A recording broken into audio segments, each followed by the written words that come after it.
Hello students, I wanted to take a minute to make a little supplemental video on what I call nested right triangles, and this is an example of what that may look like, and you'll see these from time to time in different configurations or turned a little differently.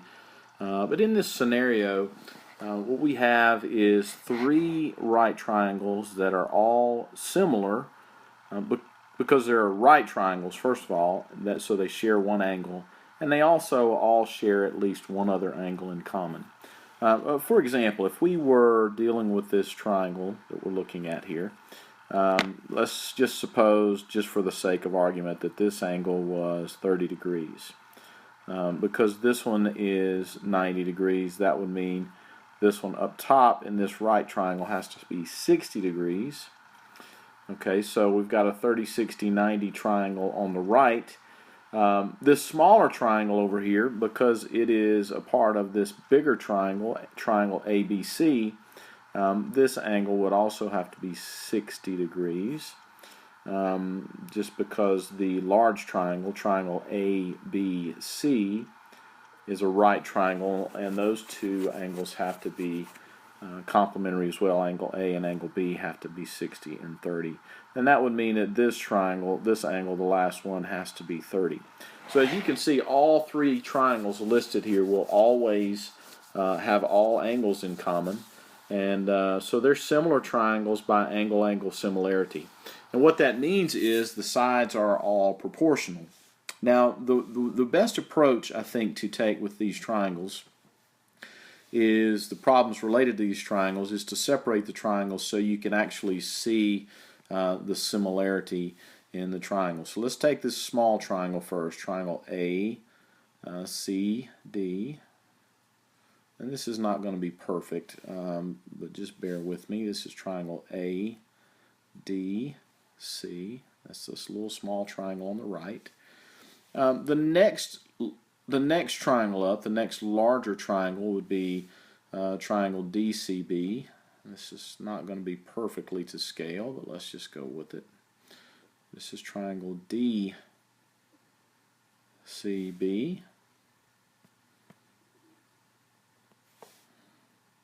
Here's our right angle. Angle D is our right angle. And add the hypotenuse. So this is D, C, B. And then the third triangle, and I'm going to come over here to the side a little bit, is the largest triangle. And it is going to be triangle ACB. Triangle ACB is the third and largest triangle of the three. Its right angle is here, and that's triangle ACB. So anytime you have these nested right triangles, then you're going to have the scenario where you have three right triangles. They all share an angle, and or they all actually share two angles in common, two congruent angles. We can look at those here if you wanted to. We can look at these two triangles have angle D in common, and they also have angle C in common. Right? So those two triangles have those two pairs of angles in common, and that makes them similar. The smallest triangle and the largest triangle have angle A in common. And they also have this 90-degree angle in common. Even though it's labeled differently, they're both 90 degrees, so they share angle A and they have the 90-degree angle. So they're also similar by angle-angle similarity. And then the only remaining triangles that we would need to show are similar would be the middle triangle and the largest triangle. The middle triangle and largest triangle both share angle B, and they also share a 90-degree angle. So they're also similar by angle-angle similarity. And what this means is, for angle-angle similarity, the important characteristic is that the sides are proportional. So let's look at an example where this would come into play. This is one of our practice test examples that we can have a look at.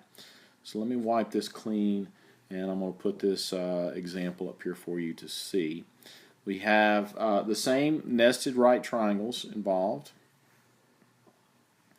We have this, and we have that, and we have side here, and we've got right angles here and right angles here. And our values are A, let me do that better, A, B, 6, the altitude of the big triangle is 6, this side is 8, and this side is 10. Okay, now if we separate this into the three triangles from smallest to largest, the smallest triangle would be this one out here on the bottom side, and you just have to be a little careful when you draw this, but we're told that this is A. Here's our right angle, which means this is 6, and this is B. Okay, so the medium triangle would be the one that's up on top here, so the medium triangle would be this. Let me redo that. I want it to kind of look like it's a right triangle. And that medium triangle has a bottom value that is 6. This is 8, and this is 10.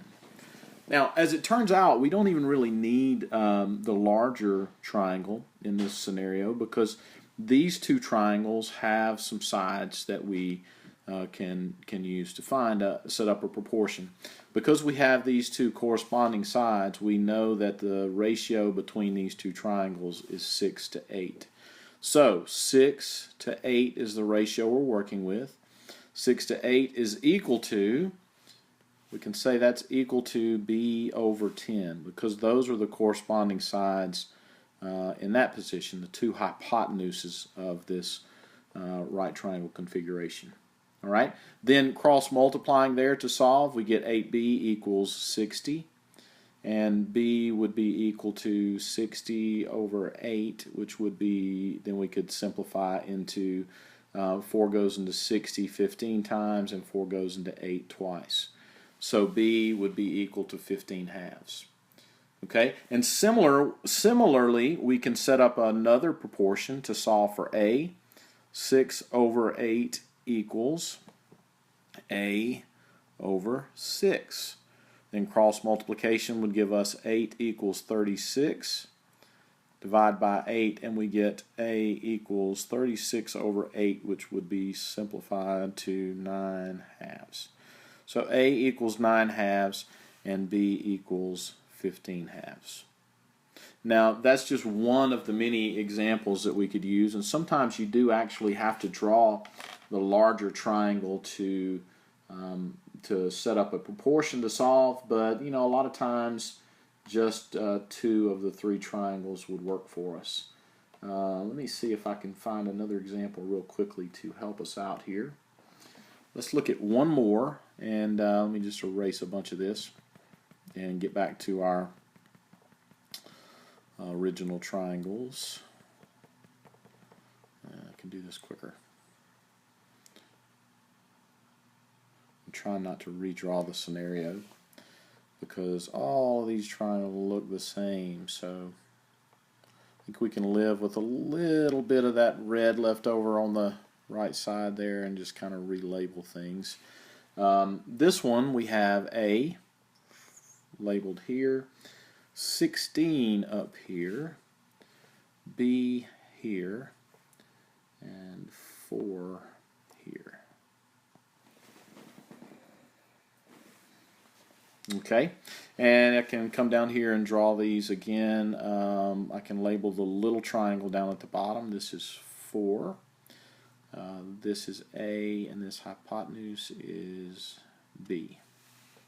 See if I can erase a little better here. We'll just do that and redraw that line.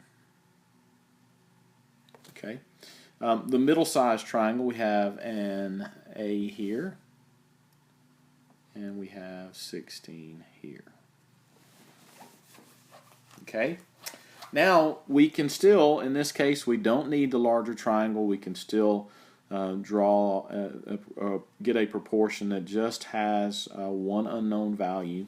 If I use A over 16, excuse me, I can use A over 16 and 4 over A, because those are in corresponding positions on the same triangle. So A over 16 equals 4 over a. And when I cross multiply here, I get a squared is equal to 64. And then the square root of 64 is 8. So a is equal to 8. Now, here's another neat little thing about this. Once we have two sides of one triangle, then we could immediately there switch to the Pythagorean theorem. 4 squared plus 8 squared equals b squared. 16 plus 64 would give us 80 equals b squared. And then when you take the square root of both sides there, you get b is equal to the square root of 80. 80 is 16 times 5, so we can take the square root of 16 out, and we're left with b equals 4 square roots of 5. So that's how these nested right triangle problems work. I hope this video helps you out. If you have any questions, you can comment here or you can comment on the message boards in our class. Thanks and have a great day.